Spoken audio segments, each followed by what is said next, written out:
وعلى مبلغ رسالاته الإلهية سيدنا ومولانا ومولى الثقلين جد الحسن والحسين أبي القاسم مصطفى محمد اللهم صل على محمد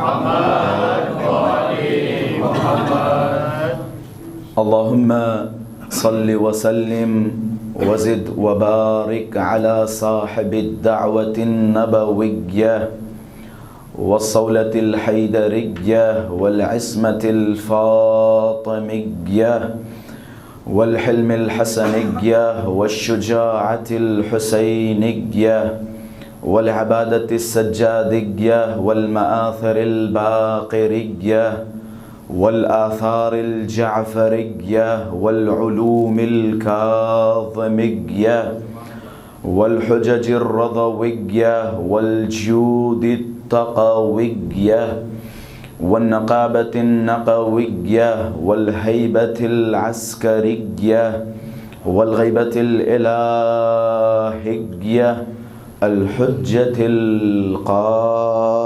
القائمية. اللهم صل على محمد وآل محمد. اللهم عجل لوليك الفرج والعافية والنصر واجعلنا من أعوانه وأنصاره. أما بعد فقد قال الله تبارك وتعالى في محكم كتابه ومتقن خطابه بسم الله الرحمن الرحيم في بيوت أذن الله أن ترفع ويذكر فيها اسمه يسبح له فيها بالغدو والآصال صدق الله العلي العظيم. صلوات اللهم صل على محمد محمد. وجود ذی الجود نازنین حضرت حجت عجل اللہ تعالی فرجہ الشریف کی سلامتی، مولا کے ظہور میں تعجیل، علماء کرام، مراجعین اعظام، شیعیان حیدر صفدر اور تمام عزاداران جہان اور آپ سب اپنی سلامتی، اہل خانہ کی سلامتی و مرحومین کی مغفرت، اور وہ عزادار جو سالہ گزشتہ ہمارے ساتھ تھے اور اس وقت نہیں ہیں، ان سب کے بلندی درجات کے لیے بآواز بلند صلوات ہدیہ فرمائیں. اللہم صل علی محمد وآل محمد. عزیزان محترم، موضوع ہے انبیاء اور اہل بیت. گفتگو ہوئی، جیسا کہ میں نے کل کی مجلس میں بیان کیا تھا، کیونکہ عشرہ اربعینیہ ہے تو لہٰذا حق بنتا ہے، فرض بنتا ہے کہ ہر مجلس سے پہلے 2-4-10 منٹ اربعین حسینی کے حوالے سے کچھ مطالب اور کچھ مفاہیم آپ حضرات کی خدمت میں عرض کرتا رہوں.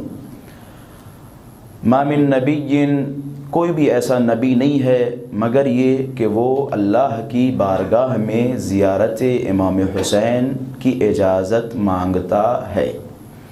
اللہ اجازت دیتا ہے ملائکہ کو، انبیاء کو، اور مولا فرماتے ہیں فَفَوْجٌ يَنزِلْ وَفَوْجٌ يَعْرَجْ، کہ انبیاء کی اور ملائکہ کی فوجیں آتی ہیں اور فوجیں جاتی ہیں. آپ سوچیں کربلا یہ محلہ پر کیا ہجوم ہوگا، کربلا یہ محلہ کا کیا ماحول ہوگا. ہم ان گنہگار آنکھوں سے ان مناظر کو محسوس نہیں کر پاتے جو مناظر کربلا میں ہوتے رہتے ہیں.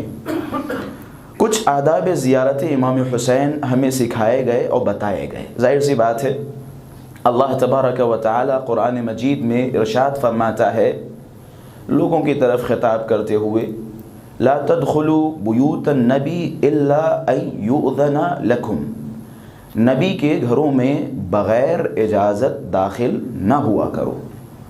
میں سب کی معرفت کی بات نہیں کر رہا ہوں، لیکن اپنے بچوں سے، ہمسن و کمسن سے یہ معروضات عرض کر سکتا ہوں۔ آپ لوگ جب زیارت ابا عبداللہ الحسین کے لیے جائیں تو ایسے ہی نہیں کہ جناب والا ہم کسی عام انسان کے گھر میں داخل ہوتے چلے جا رہے ہیں۔ مثال کے طور پہ سامنے ذریح ابا عبداللہ الحسین ہے، آپ کسی دوسرے کام میں مصروف ہیں یا کسی صاحب کے ساتھ چل رہے ہیں اور باتیں کرتے کرتے کربلا معلیٰ پہنچ گئے۔ یہ نہیں ہونا چاہیے۔ باقاعدہ اہتمام کریں، جتنے دروازے آتے رہیں، پہلی نظر گنبد ابا عبداللہ الحسین، پہلی نظر گنبد امیر المؤمنین پہ پڑے تو گنبد کو دیکھنے کے بعد آنکھوں میں آنسو آ جائیں، یہ معرفت ہے۔ آپ دہلیز ابا عبداللہ الحسین پہ کھڑے ہوں اور اجازت مانگیں، ائمہ علیہم الصلاۃ نے حکم دیا کہ ہمارے گھروں میں جب بھی آؤ تو ہم سے اجازت مانگو۔ اب کہو گے جناب والا ہم اجازت مانگ رہے ہیں، کیا اجازت آئے گی؟ جی جناب اجازت آتی ہے۔ علماء نے فرمایا جب بھی تم دہلیز اہل بیت اطہار پر یا مزارات پر کھڑے ہو کے اذن دخول پڑھو، مثال کے طور پہ ادخل یا رسول اللہ، ادخل یا امیر المؤمنین، ادخل یا ابا عبداللہ الحسین، ادخل یا ملائکۃ اللہ المقربین فی هذه البقعۃ المبارکہ، اے وہ ملائکہ جو اس بقعہ کی، جو اس حرم کی حفاظت میں کھڑے ہیں، کیا آپ لوگ ہمیں اجازت دیتے ہیں کہ ہم مولا حسین کی بارگاہ میں داخل ہو جائے؟ جب یہ آپ اجازت مانگتے ہیں نا، علماء فرماتے ہیں اس اجازت کے دوران اگر تمہاری آنکھیں نم ہو جائیں تو سمجھ جاؤ مولا نے تمہیں بلا لیا ہے۔ آنکھوں میں آنسو آ جائیں تو سمجھ جاؤ مولا تمہیں بلا رہے ہیں۔ ادب ہے، احترام ہے۔ جب بھی کربلا معلیٰ جائیں، بالخصوص حرم ابا عبداللہ الحسین کے اطراف، کوئی بھی کتنا بھی بڑا ہو، کوئی بھی کتنا بھی بڑا، کوئی ملا، کوئی مفتی، کوئی حاجی آغا، کوئی پیر، کوئی مرشد، ابا عبداللہ الحسین کی زری کی طرف سے توجہ ہٹ کے اس کی طرف توجہ نہیں جانی چاہیے۔ یہی وجہ ہے ہمارے بعض علماء و مراجعین کرام ذریح کے پاس ایسے موقع پہ جایا کرتے تھے جس موقع پر خلوت سب سے زیادہ ہو، جس موقع پر لوگوں کا ہجوم بہت کم ہو، ایسے موقع پہ جایا کرتے تھے۔ نہیں چاہتے تھے کہ بے احترامی کا میں سبب بنوں۔ انہیں پتہ ہے ہماری اوقات کیا ہے ان کے آگے، انہیں پتہ ہے ہماری حیثیت کیا ہے اس مقام کے آگے۔ جب بھی آپ کربلا معلیٰ جائیں تو حسین کے سوا آپ کسی کی طرف متوجہ نہ ہوں، ایک دو۔ تیسرا، جب بھی آپ کربلا معلیٰ جائیں تو لغویات سے پرہیز کریں۔ مثال کے طور پہ بین الحرمین میں کھڑے ہو کے آپ بزنس کی باتیں کر رہے ہیں، یا مولا کی زری کے سامنے کھڑے ہو کے کوئی بزنس مین مل گیا، کوئی مثال کے طور پہ مختلف باتوں والا کوئی مل گیا، آپ بیٹھ کے ہزار طرح کی باتیں، وہاں کے کیا حال چال ہیں، یہاں کے کیا حال چال ہیں۔ منع کیا گیا ہے کہ کربلا معلیٰ میں لغویات نہ بکو، فالتو باتیں نہ کرو، صرف گریہ کرو، زیارتیں کرو، نماز پڑھو، قرآن پڑھو، تلاوت کرو۔ جو بھی کام کرنا ہے کربلا سے نکل آؤ، پھر اپنے کام انجام دو۔ کیا وجہ ہے، کیا علت ہے؟ کہتے ہیں 4,000 ملک، یہ ہماری اور تمہاری نظریں دیکھ رہی ہیں۔ گنے جاتے ہیں کہ جناب والا اس سال 2 کروڑ کا ہجوم تھا، 3 کروڑ کا ہجوم تھا، 4 کروڑ کا ہجوم تھا۔ یہ ہجوم جو گنا جا رہا ہے یہ ہماری اور تمہاری آنکھوں کا ہجوم ہے، ہماری تمہاری آنکھوں کا ہجوم ہے، ہماری تمہاری آنکھوں کا۔ وگرنہ میرا مولا نہج البلاغہ میں فرماتا ہے اللہ نے اس کائنات میں تمہاری زمین پر جتنے ذرات ہیں، آسمانوں پر اس سے زیادہ ملائکہ پیدا کیے ہیں۔ اب ذرا تصور کریں جب ملائکہ کی فوجیں زیارت حسین کے لیے آئیں گی تو عالم کیا ہوگا، عالم کیا ہوگا۔ یہاں تصور نہ کریں کہ جناب والا 2 کروڑ کا مجمع تھا، 3 کروڑ کا مجمع تھا۔ انبیاء یہاں تھے، اوصیاء یہاں تھے، ہم آدم یہاں تھے، نوح یہاں تھے، عیسیٰ یہاں تھے، موسیٰ یہاں تھے، زکریا یہاں مرادیں مان رہے تھے، اما یوسف قید سے نجات کی دعائیں مانگ رہے ہیں. یہ مقام ہے، مقام جہاں انبیاء ہجوم لگا کے بیٹھے. جب بھی کربلا جاؤ فالتو باتیں کربلا میں نہ کرو. حدیث ہے 4,000 ملک عند قبر الحسین شعث وغبر. کہتے 4,000 ملائکہ قبر حسین کے ارد گرد بیٹھے. کس حالت میں بیٹھے؟ کس حالت میں بیٹھے؟ ہمارے یہاں جیسے ہی روز عاشورہ اگر کوئی عالم دین منبر پہ مجلس پڑھتے پڑھتے ایک تماچا گال پہ لگا لیتا ہے، کہتے ہیں مولانا صاحب بڑے جذباتی ہیں. ذرا سا اگر مٹی اپنے کپڑوں پہ لگا لیتا ہے نا تو مولانا صاحب بڑے جذباتی آدمی ہیں. مولانا صاحب کو اتنا جذباتی نہیں ہونا چاہیے. جناب اما ہم بھی جذباتی ہو گئے تو تم مولوی کی بات کر رہے ہو. کیسی باتیں کر رہے ہو؟ 4,000 ملک عند قبر الحسین شعث وغبر. کیا ترجمہ کرو گے جناب؟ کہتے کپڑے پھٹے ہوئے ہیں ملائکہ کے کپڑے پھٹے ہوئے ہیں، کپڑوں پہ مٹی لگی ہے، گرد و غبار لگا ہے. کام کیا ہے؟ کام کیا ہے کہ قتل حسین کے بعد سے یہ 4,000 ملائکہ کی ڈیوٹی صرف کہاں؟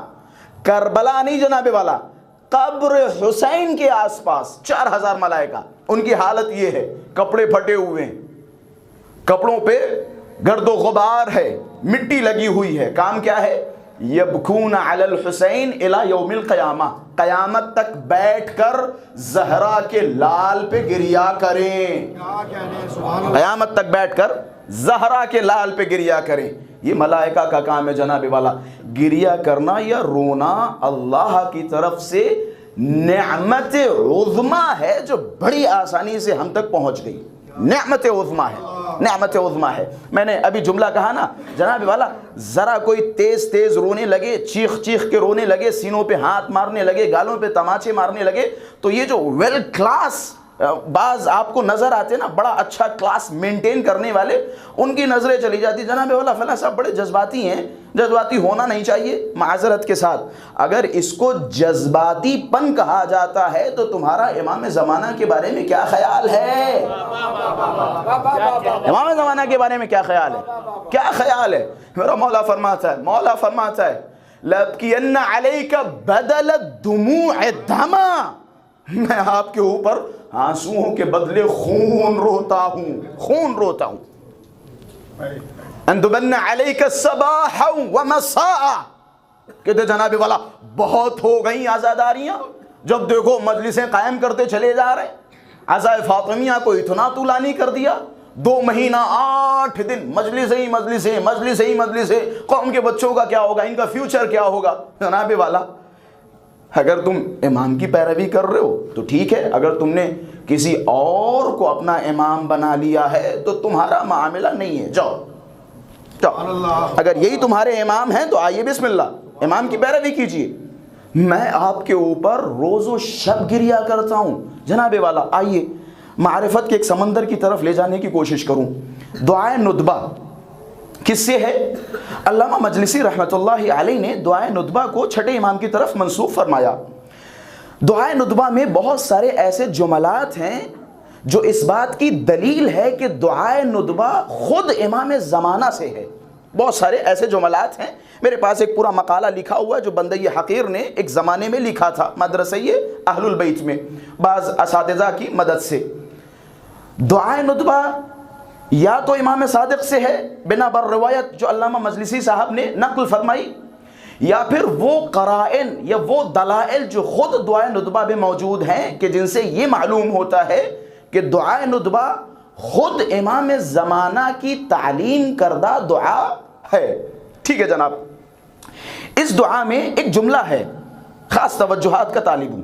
ایک جملہ ہے هل من جزوع فأصاعد جزعه اذا خلا. رونے کی کافی کیفیتیں ہیں، بکا، زجہ، صرخہ، شہقہ. انہی میں سے ایک ہے جزع.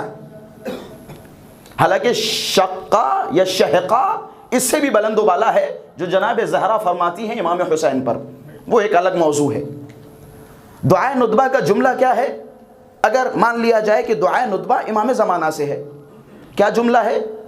هل من جزوع فأصاعد جزعه اذا خلا، کیا تمہارے درمیان کوئی جزع کرنے والا ہے جب وہ تنہائی میں جزع کرے، فأصاعد تو میں اس کے ساتھ تنہائی میں بیٹھ کر جزع کروں. یا حسین، فأصاعد جزعه اذا خلا، میں اس کے ساتھ بیٹھ کے جزع کروں گا جب وہ تنہائی میں جزع کرے. یہ ہو گئی نا بات؟ دعائے ندبہ کا جملہ ہے. ماشاءاللہ سے روز جمعہ ہر مومن کی زبان سے یہ جملہ ادا ہوتا ہے. کبھی جزع کا معنی تلاش کیا؟ جزع کا معنی کیا ہے؟ کہہ کون رہا ہے؟ پھر سے سنیے جناب، کہہ کون رہا ہے؟ امام زمانہ کیا فرما رہے ہیں؟ کیا تمہارے درمیان اے مومنین، تمہارے درمیان کیا کوئی جزع کرنے والا ہے، اس طرح سے رونے والا ہے جب وہ اکیلے میں بیٹھے تو میں اس کے ساتھ جزع کروں؟ جزع کا معنی کیا ہے؟ آئیے اصول کافی کی طرف. مولا سے پوچھا گیا، مولا مل جزع، جزع کسے کہا جاتا ہے؟ مولا کے جملے،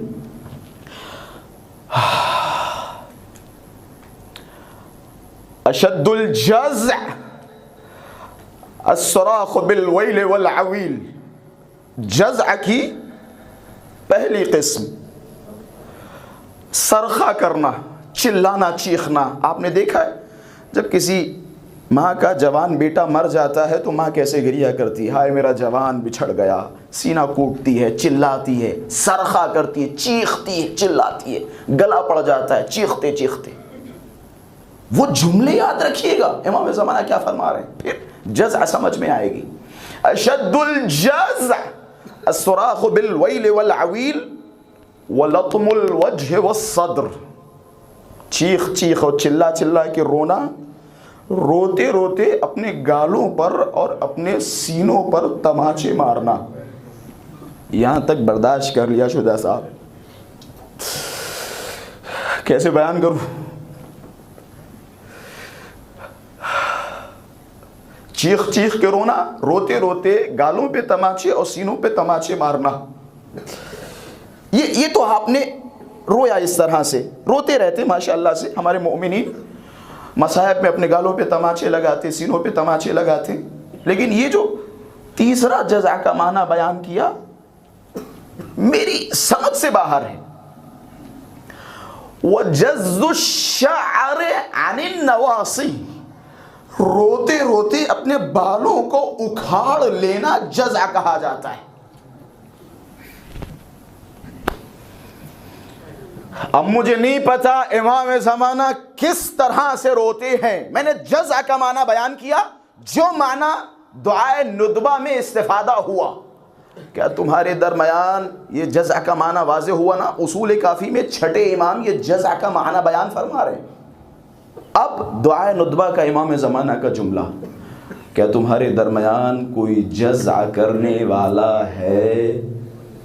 فَأُصَاعِدَ جَزْعَهُ اِذَا خَلَا، میں اس کے ساتھ بیٹھ کر جزع کرنا چاہتا ہوں.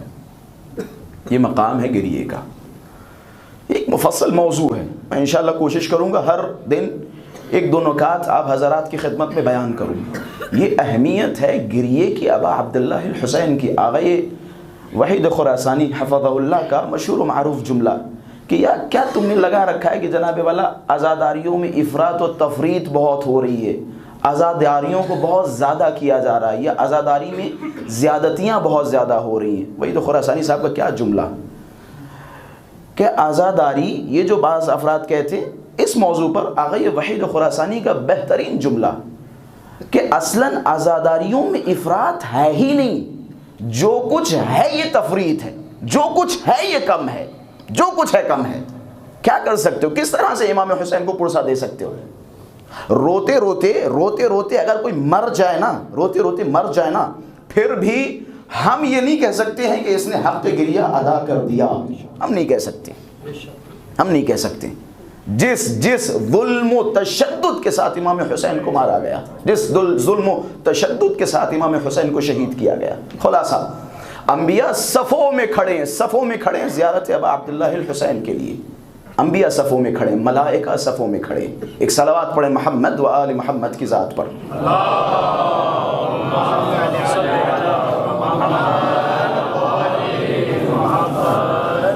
کل بندے نے گفتگو کی تھی علی اور یوشع بن نون۔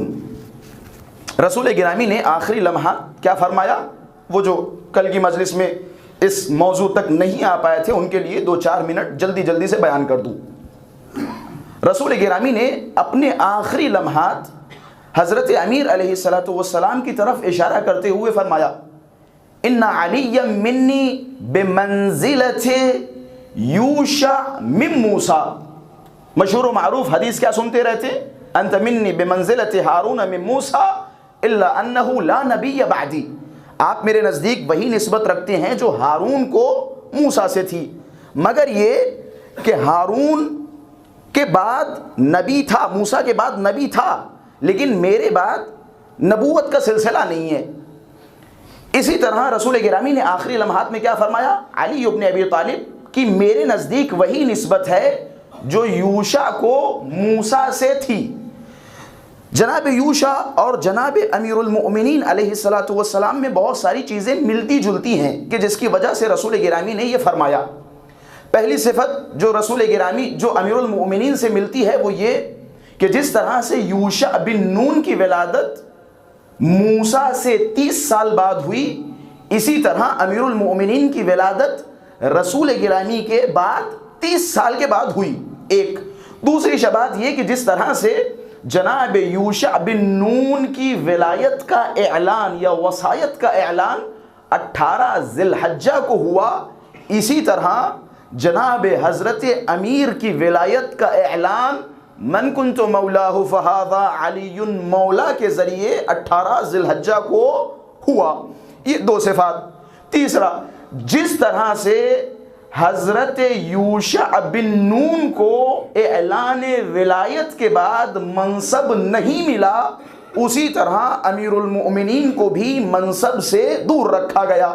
پھر اس کے بعد کہتے ہیں امام جعفر صادق علیہ السلام صلی علی محمد و آل محمد۔ حضرت موسیٰ کی وفات ہو گئی۔ حضرت موسیٰ کی وفات کے بعد یوشع بن نون کو وہ ممبر نہیں ملا کہ جس ممبر کے لیے انہیں منتخب کیا گیا تھا۔ حتی مضت علیہ 3 من الطواغیت، 3 ظالم و جابر اور طاغی بادشاہ گزرے، 3 حکومتیں گزری۔ ان تینوں حکومتوں میں یوشع بن نون کو اپنے مولا کا ممبر نہیں ملا، یہاں تک کہ چوتھا جب ظاہری دور خلافت آیا یوشع بن نون کا تو موسیٰ علیہ السلام کی قوم سے 2 منافق کھڑے ہوئے۔ ان دونوں منافقوں نے موسیٰ کی بیوی کو لیا اور بیوی کو لینے کے بعد یوشع بن نون کے خلاف کھڑے ہو کے قیام کیا اور جنگ ہوئی اور بہت سارے لوگ مارے گئے۔ ٹھیک اسی طرح امیر المؤمنین علیہ السلام کے اعلان ولایت کے بعد 3 حکومتیں گزری۔ تینوں حکومتوں میں علی ابن ابی طالب کو ممبر نہیں ملا۔ جب چوتھی حکومت ظاہری طور پر ملی تو رسول گرامی کی زوجہ نے طلحہ و زبیر کے ساتھ مل کر جنگ جمل میں امیر المؤمنین علیہ السلام کا مقابلہ کیا اور امیر المؤمنین علیہ السلام کے ساتھ جنگ کی کہ جس جنگ میں ہزاروں مسلمان مارے گئے۔ یہ تھا کل کی مجلس کا خلاصہ۔ اب آئیے جناب والا، جس طرح سے قرآن مجید میں حضرت یوشع بن نون کو جوان کہا گیا، اسی طرح امیر المؤمنین کو بھی جوان کہا گیا۔ یہ ایک شباہت ہے۔ بھئی کس طرح سے جوان کہا گیا؟ آپ جائیے قرآن مجید میں اللہ کیا فرماتا ہے؟ وَإِذْ قَالَ مُوسَى لِفَتَىٰ لَا أَبْرَحْ حَتَّىٰ أَمْضِيَ۔ جناب موسیٰ علیہ السلام نے جب اپنے جوان سے کہا، لفتح اپنے جوان سے کہا ایک، پھر اسی طریقے سے قرآن مجید میں آگے اللہ تبارک و تعالی فرماتا ہے فَلَمَّا جَاوَزَ جب کراس ہوئے بحرین، ندیاں یا دریا پار ہوئے، قال لفتاہ، اپنے جوان سے کہا، آتنا غداءنا، میرا کھانا لے کے آؤ۔ یہ دو جگہ جناب موسیٰ نے یوشع بن نون کو جوان کہہ کے خطاب کیا، بس توجہات کا طالب ہوں۔ یہ ہے موسیٰ کا جوان کہ جس کی طرف موسیٰ خطاب کر کے جوان کہہ رہے ہیں، علی ہے رسول کا جوان، لیکن دونوں جوانوں میں فرق یہ ہے کہ یہاں موسیٰ جوان کہہ رہے ہیں، وہاں اللہ کہہ رہا ہے لا فتى الا علی لا سیف الا ذوالفقار۔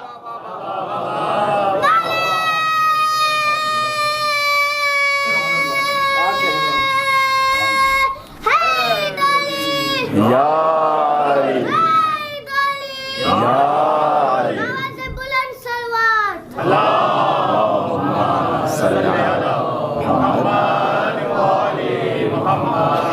یوشع ہے موسیٰ کے جوان، علی ہیں محمد مصطفیٰ کے جوان۔ دونوں جوانوں میں فرق یہ ہے کہ یہ جوان ہیں لیکن علی جیسا جوان کوئی نہیں، لا فتى الا علی، جیسا جوان علی ہے ویسا جوان کوئی نہیں ہے۔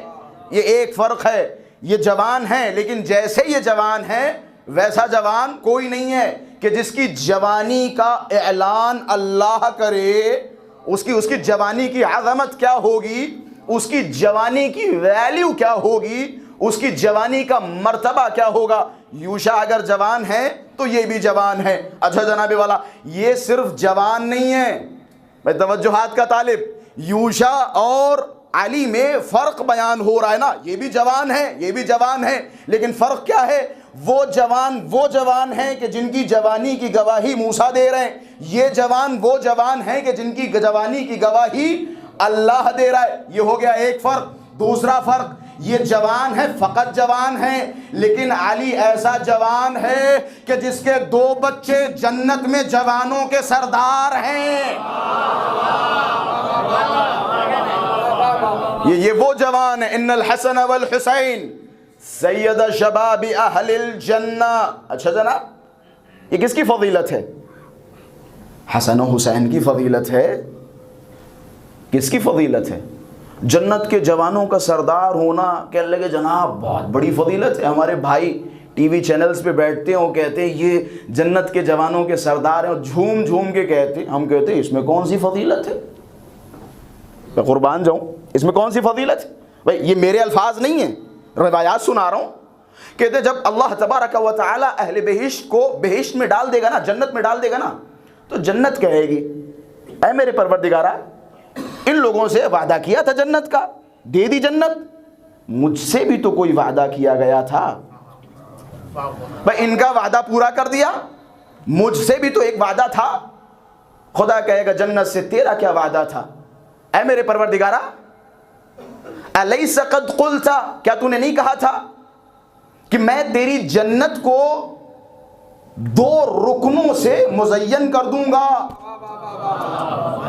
میں تیری جنت کو 2 رکنوں سے مزین کروں گا۔ میں نے کہا تھا نا کہ جناب والا جنت کا سردار ہونا حسن و حسین کی فضیلت نہیں ہے، بلکہ جنت میں ان دونوں کا جوانوں کا سردار ہونا جنت کی فضیلت ہے۔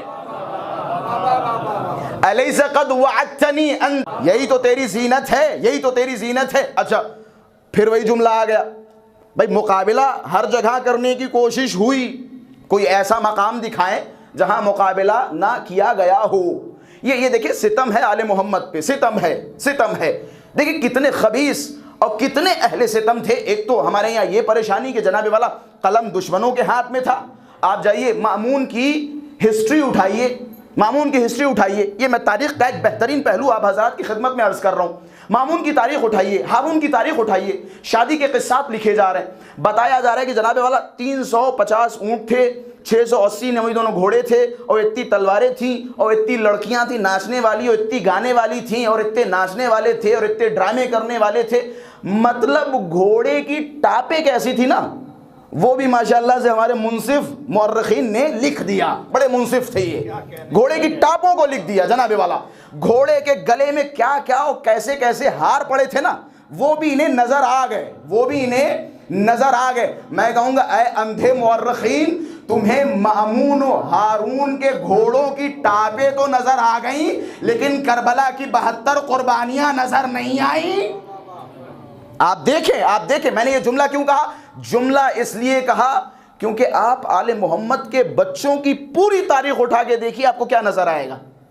جناب قاسم بن حسن کے بارے میں آپ کو کیا ملے گا؟ کیا ملے گا؟ کیا ان کے فضائل و مناقب نہیں تھے؟ جناب علی اکبر کے بارے میں کیا ملے گا؟ کیا ان کے فضائل و مناقب نہیں تھے؟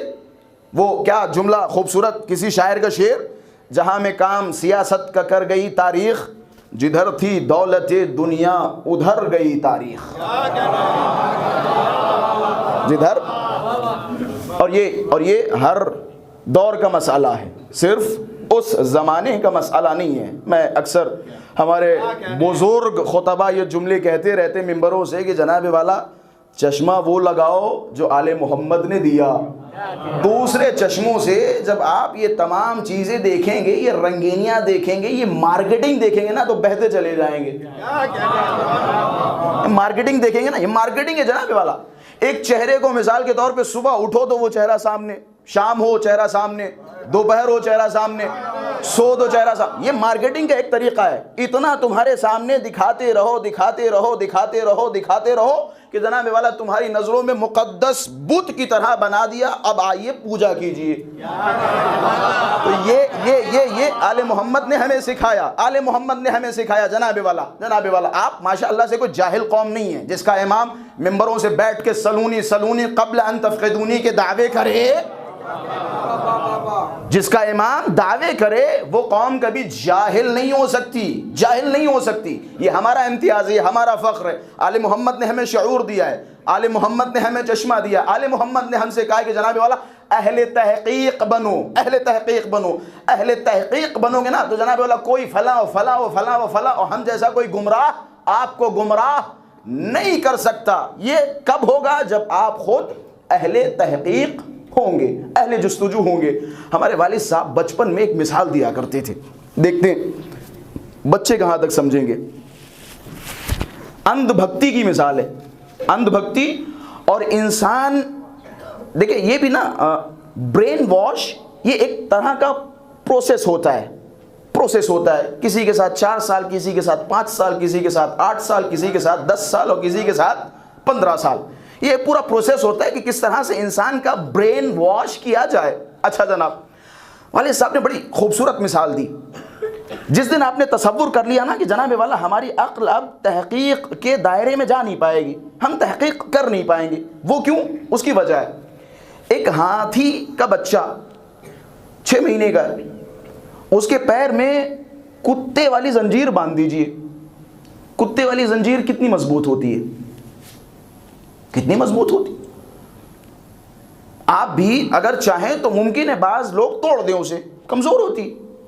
لیکن ہاتھی کے پیر میں کیونکہ جب وہ بچہ تھا تو کتے والی زنجیر باندھ دی گئی، اس نے کئی مرتبہ ٹرائی کیا توڑنے کے لیے، ٹرائی کرتا رہا، نہیں ٹوٹی۔